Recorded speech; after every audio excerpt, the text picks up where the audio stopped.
Welcome to the President's Inbox, a CFR podcast about the foreign policy challenges facing the United States. I'm Jim Lindsay, Director of Studies at the Council on Foreign Relations. This week's topic is the state of democracy in India.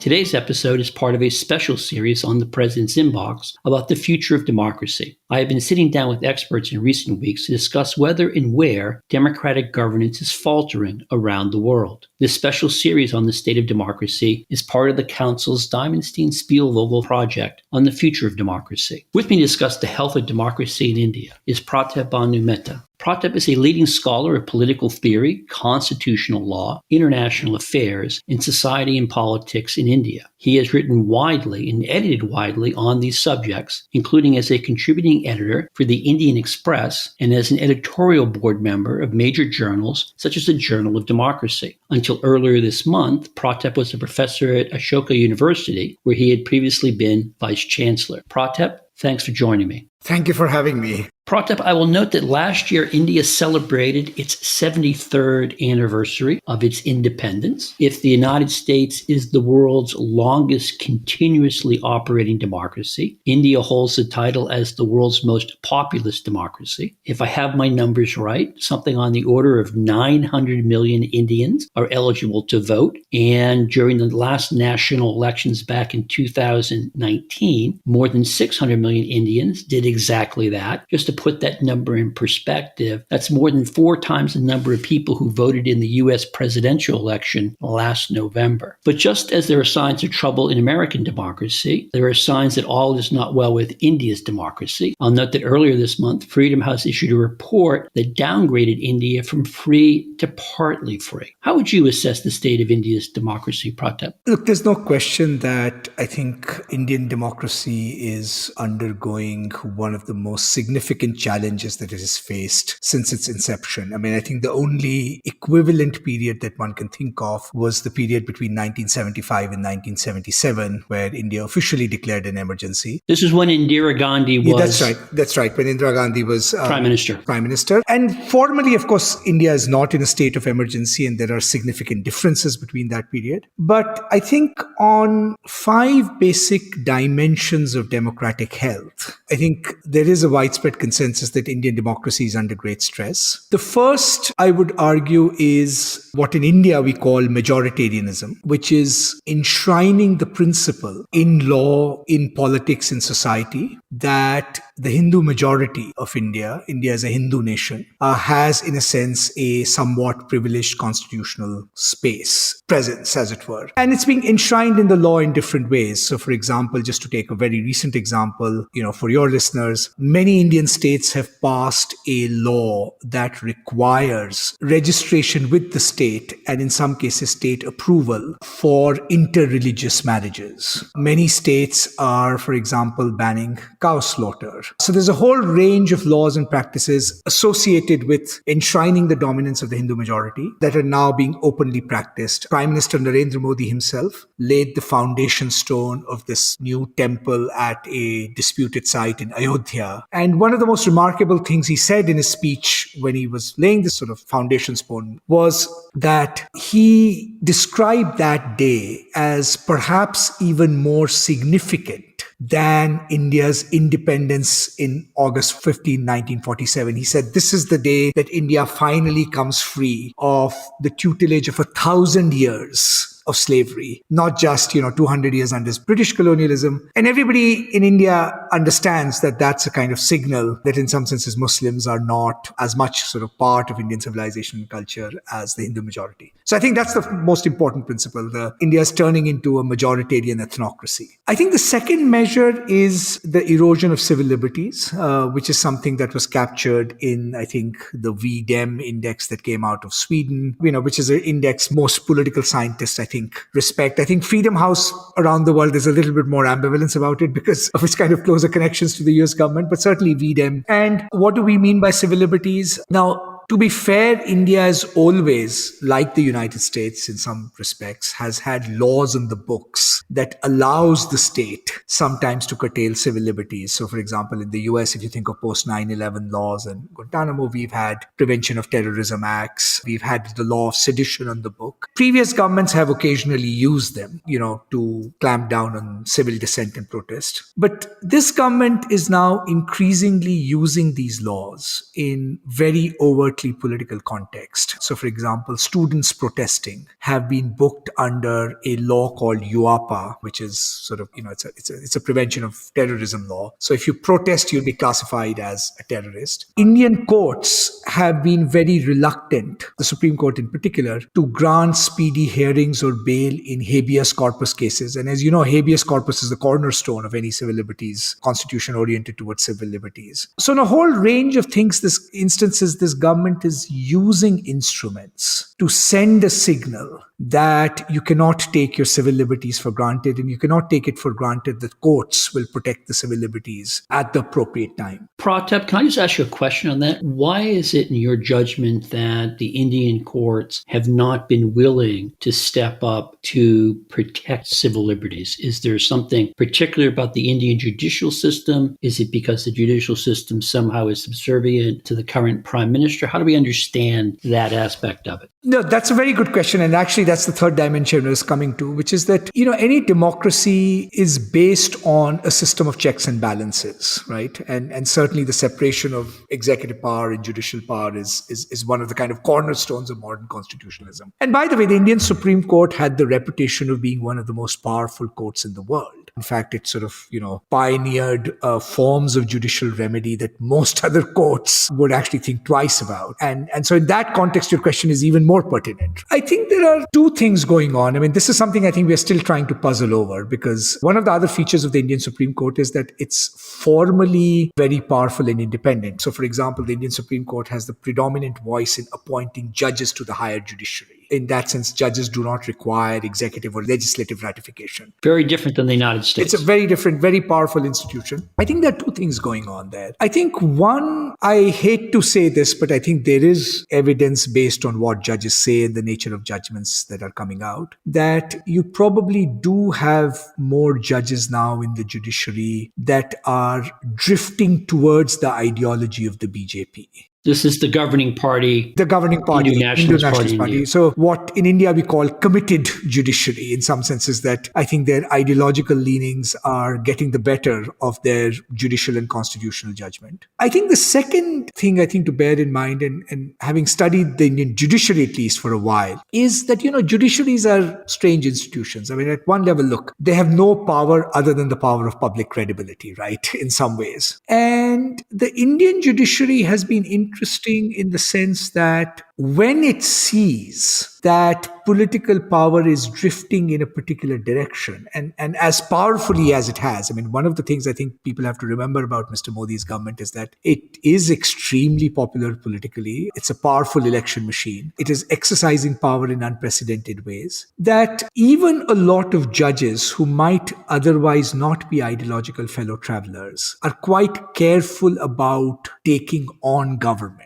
Now, whether that's due to fear, whether that's due to deference to what they think is the popular legitimacy of the government, I think is an open question. But I think both of these things are at play at this moment. Okay, so you were walking me through 5 dimensions. Yes, so this was the third, which is actually the erosion of checks and balances. And India, actually, one of the remarkable things about Indian democracy is that it had innovated a lot in creating lots of independent institutions. So, for example, the Election Commission of India. That's an institution the United States could learn from, for example, which is an independent statutory electoral commission that depoliticized, very significant issues like the gerrymandering of constituencies. One of the reasons election turnouts in India is actually still relatively high is because the Election Commission has cleaned up the electoral rolls. There's, non-partisan voter registration. So the Election Commission was a magnificent success in those respects. And I think, they've helped preserve the integrity of electoral democracy. But you are finding that at the margins, even a independent institution like that is at the margins, for example, scheduling elections in ways that are more to the convenience of the kind of campaign strategies of the ruling party. The Reserve Bank of India another very powerful institution, very independent institution, has by and large done the government's bidding. For example, India did this experiment of demonetization, which is withdrawing all the cash in circulation, ostensibly on the theory that we could weed out illegal money. Didn't Quite work. an undertaking, by the way. It was an extraordinary undertaking. I mean, it's the human dimensions of it, the political mobilization around it. So the general erosion of checks and balances, I think, has weakened. So that was, in a sense, the third dimension. The fourth dimension, which again, in comparison to the United States is interesting, is so India is a very large country and has had a system of federal checks and balances. Our constitution allocates power to the central government, to different states and provinces, and sometimes even to the third tier of government, local government. One of the remarkable things that has, I think, happened over the last 4 or 5 years is that the constitutional allocation of powers, which used to demarcate, the states, for example, will look after law and order, the states will look after agriculture. That allocation of powers is being quite radically altered under this government. And there are two particularly egregious examples of this. One just happened as recently, actually, as this week. The state of Delhi, which is kind of like Washington, D.C., but it did had an elective legislature, that is now being downgraded because the party in power is a party that is different from the party at center. And so this elected assembly will, for example, not be able to take decisions that do not have the approval of a lieutenant governor appointed by the central government. Sounds like you're getting a little bit of what we would call here in the United States the imposition of home rule. Exactly. That's a good analogy. I mean, Jammu and Kashmir in 2019, it was one of the few instances we have seen since independence where a constituted state, its status as a state was taken away and it was downgraded to a territory that is governed by the central government. So I think federalism is, the fourth dimension. And the fifth dimension, which is, I think, harder to articulate in institutional terms, but I think you will get a sense of this. So, one of the things that was discussed a lot in the United States is the role of media in their democracy. And there was a sense that a lot of the polarization that is being produced in society is being produced by structures of media ownership. Fox News. Now, the United States had one Fox News and maybe a couple of countervailing channels, CNN and stuff. Imagine a polity where you have 15, 20 channels that are Fox News on steroids, that are actually, many of them are not making money, but they are still being funded by capital, Indian capital, to, in some senses, control and unleash a barrage of propaganda, in terms of the information order. Print media in India is still relatively, I think, more diverse, particularly the English-speaking print media. But if you look at the print media in the regional languages, in vernacular languages, there is a concerted effort by the government to, in some senses, ally with Indian capital to make sure that this information order is quite tightly controlled. Even on social media, for example, I mean, there's a lot of evidence coming out for, that the head of Facebook India had to resign because it became very palpable that Facebook was being partisan in some ways to the rural establishment. So there's a palpable sense of an attempt to control the information order, through formal and informal means. And if you think of the free information order as being central to democracy, Indian democracy is certainly weakening. So I think these are the 5 principal dimensions I can think of. But, there are lots of nuances to the story maybe we can discuss. Just on that last point, Pratap, I should note that there have been a number of reports in the U.S. media of the efforts by the Indian government to imprison or jail journalists who write stories that the government disapproves of. I know there's one case in which a leader of, I think, an online news service was accused of spreading panic for reporting correctly that the state's Hindu fundamentalist chief minister had visited a religious event in violation of a national lockdown. Right. So the supposed crime wasn't reporting fake news, it was reporting the truth. It's just the truth did not redound to the favor of the governing party. Have there been a lot of cases of journalists being sidelined? No, so there are cases. And as always, I think in these instances, the real story is not sort of what happens on the surface. I think the government could legitimately maybe reply and say, look, statistically, the number of cases of this kind is not very large. There's probably a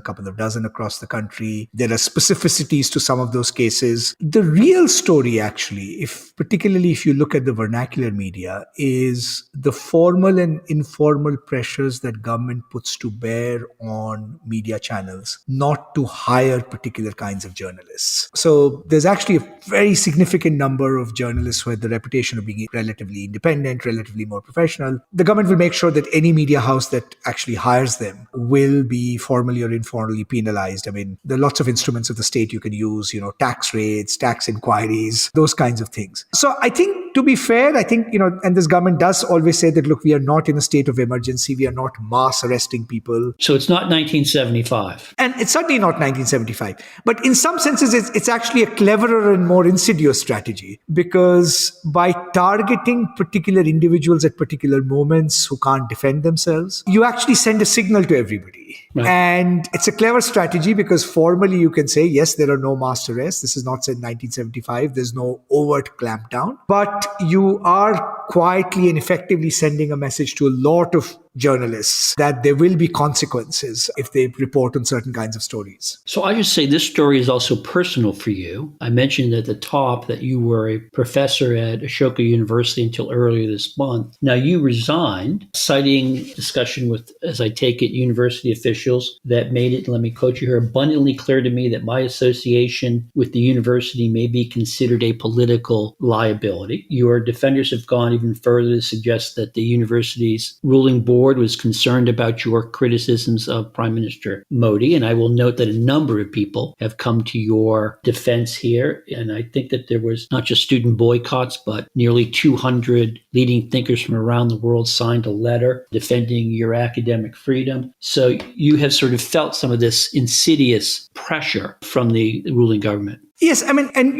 to be honest, I will say this, that frankly, I'm actually one of the privileged ones. I mean, I think in the larger context, I mean, if you're in a public university in India, you'll often be under even more direct pressure. We have colleagues, one of modern India's most interesting social scientists, somebody called Anand Tentumbe, who actually worked on Dalits. I mean, Dalits are, historically oppressed castes in India. One of the leading voices analyzing and thinking about the Dalit condition in India. It's, as we speak, he's been in prison for 2 years on charges that I think most people who've looked at the evidence are blatantly trumped up. But more interestingly, I mean, one of the things that makes people suspicious of that case is the fact that typically Indian courts at least used to grant bail to such defendants. He's not even been granted bail. There's Sudha Bhardwaj, a absolutely first-rate human rights lawyer, returned from Harvard to work in India amongst marginalized communities. Again, 2 years in jail. Honestly, my case is a little sort of flash in the pan. It's, the trustees expressed certain views. I said, okay, fine. If you think I'm a political liability, I'm in a sense happy to leave. I think the reason the case caught attention because the university I was at, is a new and relatively prestigious project. And I think the sense that if even these kinds of private universities seem to be not immune from these larger political considerations, then it's going to be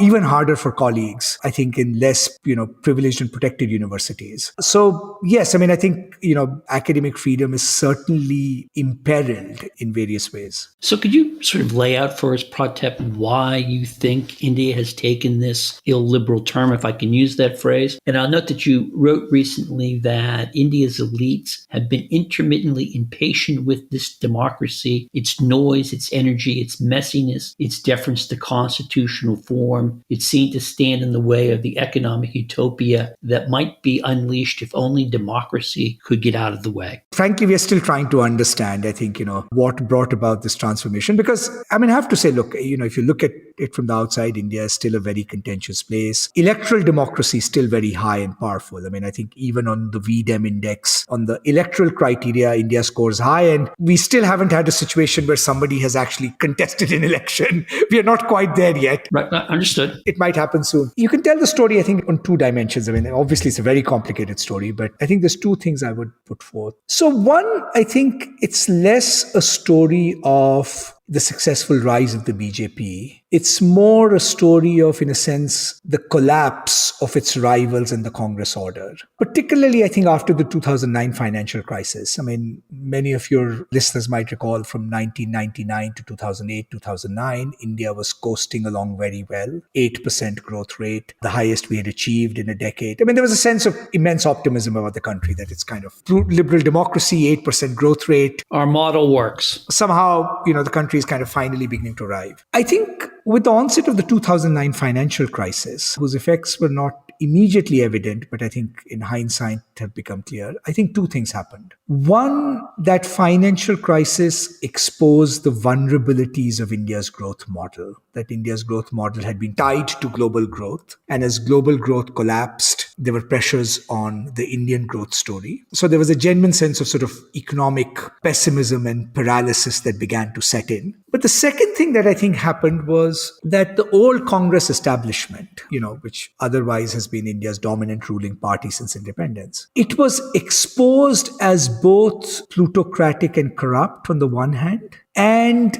elitist and out of touch on the other. And particularly Mr. Modi's first election, which he won in 2014, was largely run on these two themes, against plutocracy and against government paralysis. That, what you needed was a strong leader, a strong party that would take tough decisions, and the promise of a relatively clean government, which has been severely, I think, disappointing. So I think a large part of the story is actually the collapse of the opposition in some ways. And even subsequently, that collapse and decline continues. Even as we speak, Congress party still has not decided who its leader is going to be. It has still not restored intra-party elections. So I think that's, one element. I think the second element that I think Mr. Modi did tap into is there was something to the charge that he made that the old ruling establishment was, at least in its cultural articulation, sort of more elitist and out of touch. And his personal biography is, of course, very compelling, rising from humble circumstances, a certain kind of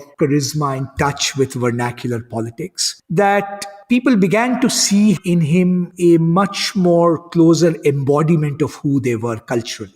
And Mr. Modi, like populists around the world, has made it a trope that, one thing I'm going to target is these elite formations, that have had a stranglehold on Indian power. So that populist identification with him is actually extraordinarily strong. And I have to say, even if you're a critic of Mr. Modi, purely from a political point of view, you have to admire the extraordinary way in which he politically managed to project that. So I think that's one part of the story. I think the second part of the story is a much longer term story, which is, I think, important to remember that the BJP, the ruling dispensation, Mr. Modi's party, is not just centered on his persona. What they have is a big social movement behind them, namely in the form of an organization called the RSS, the Rashtriya Swayamsevak Sangh, which has been now around for 90 years, actually 97 years, I think. And that organization does a lot of the work of cultural transformation, the creation of new collective identities, the transformation of Hinduism into a kind of organized conglomerate, much more than the kind of pluralistic and open-ended inheritance that it had.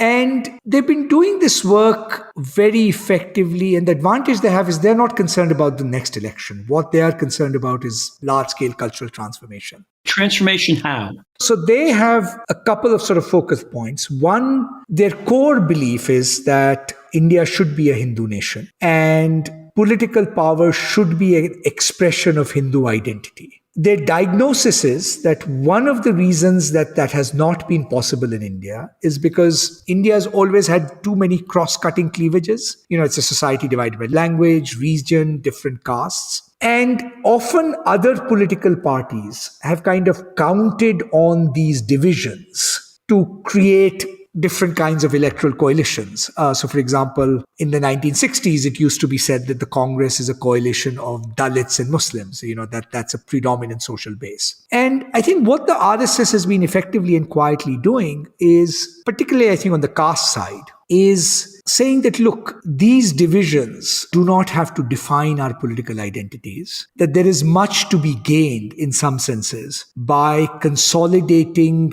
various factions and constituents of this Hindu identity, and even of those some outside its fold, into this single majoritarian identity. So there's a lot of cultural work that goes into it, instilling fear of minorities, for example, very quietly and subtly. Sometimes, to be honest, and the RSS has been very good at this, tapping into constituencies that were not served very well by the Congress party. And, this is the kind of cultural work. I mean, imagine the analog in the United States would be, the evangelicals, the Tea Party, all of those civil society organizations, bringing people to a point where these ideas seem much more inevitable and natural. I think it's that social movement that has now proved to be extraordinarily successful, partly because of its organizational capacities, partly because there's no counter to it. I mean, I think the problem with the center and the left in India is, let me put it in very colloquial terms, we are extraordinarily lazy.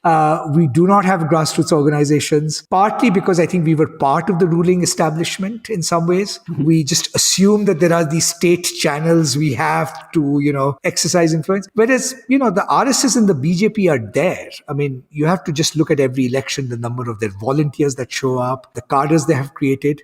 So there is a large scale, I think, social movement, and I have to acknowledge that fact, that it's not just the doing of one person at the top.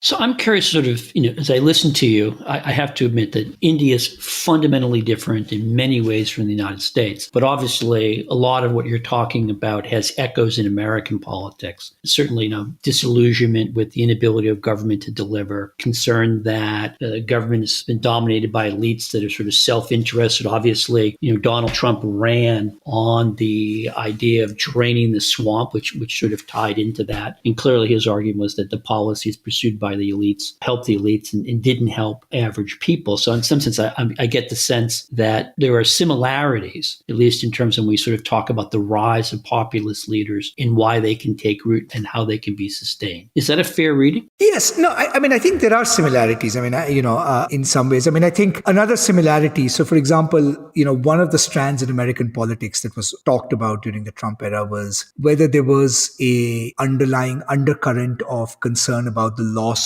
of white dominance, the racial trope in some ways, right? In some senses, I think, the Hindu majoritarian trope is a kind of analog of that, there is a core cultural identity to this nation that has, to be cast in these ethnic terms. So I think that similarity is there. I think the differences, if we look, and they are also products of the same historical moment. I mean, in a sense, the post-2009. Right. The same globalization forces and the rest. Ironically came at the heels of a very successful centrist administration. I mean, the Congress party for a while did produce 8% growth. It looked like it could hold the country together, just like Obama was this, ray of hope in the United States. And now there's as much anger against that centrism as anything. Yep. I think the difference is, however, as I said, I actually do think Mr. Modi has a much wider, deeper social and organizational base than Mr. Trump did. I frankly also think he's, in a political sense, much more competent. I mean, he's quite careful. In fact, if you look at his speeches, what he says as prime minister, on a lot of issues, you will not find the kind of outrageousness that, Trump did on climate change, on vaccine denial, on, all kinds of things. I mean, so at the surface level, I think it's much more sophisticated. He has a much more... And Prime Minister Modi is not tweeting at 3 a.m. in the morning. No, he's not. And his tweets are politically well judged. I mean, I think, he has an extraordinary knack of kind of communication. As I said, he has a much deeper, social movement behind him. I think the second difference, is that, in the United States, political competition did not collapse with the rise of Trump. I mean, the Democratic Party still remained very powerful. And, in a sense, it's genuine political polarization. The voters are split, 70 million or to 80 million. In India, I think the biggest sort of surprise and shock, and talking of checks and balances, was the almost complete collapse of the opposition in terms of the number of seats in parliament. So the Congress, in a house of 542 in the lower house, was reduced to 43 seats. votes, and we often wonder, even if the Congress had 120, let alone, 40, I think you would have seen a little bit more check and balance. So what that does, I think, to civil society, to independent institutions, is that they don't see any political channels for articulating their grievances because the opposition has kind of collapsed politically. That, I think, is one significant difference, that the Congress party is not like the Democratic Party was in the United States. Is there any sign that can change? So, the theories of politics, that a party collapses and then the people who were served can recombine because their interests are being harmed. Any sign that in opposition to Prime Minister Modi and the BJP is forming, or does it remain in disarray? It is in disarray. So there is some pushback. I think the pushback usually comes in the form of particularly local level election results. I mean, we have 3 significant states going to elections in the next couple of months, and it's likely that the BJP might lose a couple of those, particularly Tamil Nadu, where there's a strong regional party. But the Congress party, I'm afraid, is showing no signs of a revival. In fact, if anything, its decline is being accelerated. There's a variety of reasons. Partly there's an inner structural contradiction in the Congress, which is it's still very much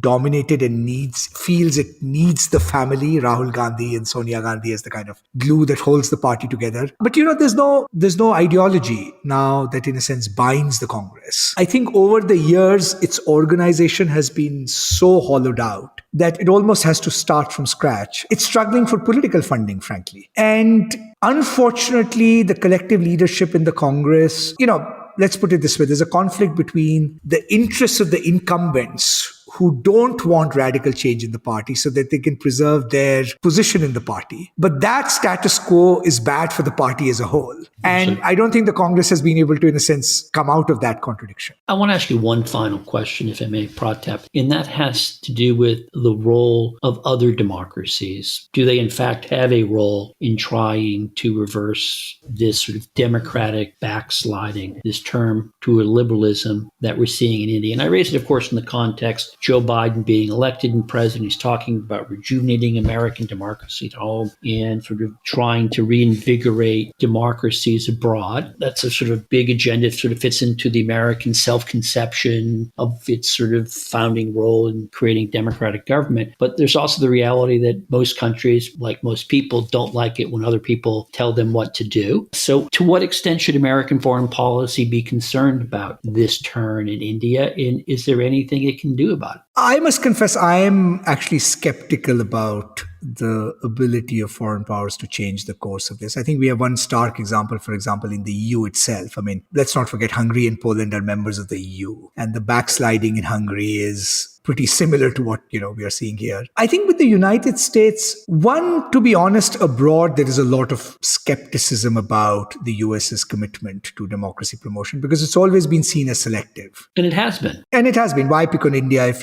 Saudi Arabia or even China, I mean, historically has kind of escaped scrutiny. Now, of course, there's a changing consensus in China.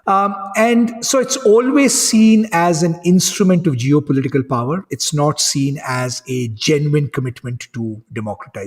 And to be honest, I think it's very hard to argue against that case. Second, I think I'm skeptical of the Biden administration's, ability to do anything because on the scale of things, you now have a big geopolitical challenge in the name of China. And I suspect the definition of democracy will be defined in relation to China. It will not be defined in relation to the health of our own constitutional democracies, right? So, if you want to build a kind of coalition against China, will you overlook faults that I think, are the case? Third is, I think, for the reasons that you mentioned, which is I actually think that interventions by the US government, actually even lobbying by Indian community abroad to get the US government to intervene, actually pretty much backfires. I think there's almost inevitably a nationalist backlash, and it's often not sensitive to context. So I think in all those ways, I'm actually skeptical. And finally, just as a little footnote, I think the crucial determinant of Indo-US ties is going to be the business relationship, to be very honest. And I think business will go, if there's money to be made, they will turn a blind eye. So I don't think you're going to get a big push, towards that. The only thing that I think does make a difference in the margins, I think, is not any direct action or activity. It is that, when there is a norm in the global context, right, that part of what gets you respected and recognized as a great power, if you want to join an elite club, is if you walk in with the pride that, you're coming from a country that has a robust tradition of strong institutions and democracy. It's certainly, I suspect, weighs in the minds of leaders, when they go to G20, G9, G10, or whatever club that they're going to create. And I think one of the things that Mr. Trump's rise to power did is that it gave a complete carte blanche to pretty much everyone. We couldn't care less what you do. Insofar as that global norm is changing, maybe it is the case that at the margins, leaders are becoming a little bit self-conscious, about their global reputations in a way they might not have been. But other than that, I actually don't think the United States is going to be able to get out of this conundrum that any intervention will be seen as a geopolitical act, not a commitment to values. On that note, I'll close up the President's Inbox for this week. Again, my guest has been Pratap Bandhu-Mehta, a leading authority on Indian politics and society. Pratap, thank you very much for joining me. Great conversation. Thank you very much. Please subscribe to the President's Inbox on Apple Podcasts, Spotify, or wherever you listen, and leave us a review. They help us get noticed and improve the show. As always, opinions expressed in the President's Inbox are solely those of the host or our guests, not a CFR, which takes no institutional positions on matters of policy. Today's episode was produced by Zoe Collis with senior producer Jeremy Sherrill. As always, Zoe did double duty as our recording engineer. Thank you very much, Zoe. Special thanks also go out to Margaret Gatch for her assistance. This is Jim Lindsay. Thanks for listening.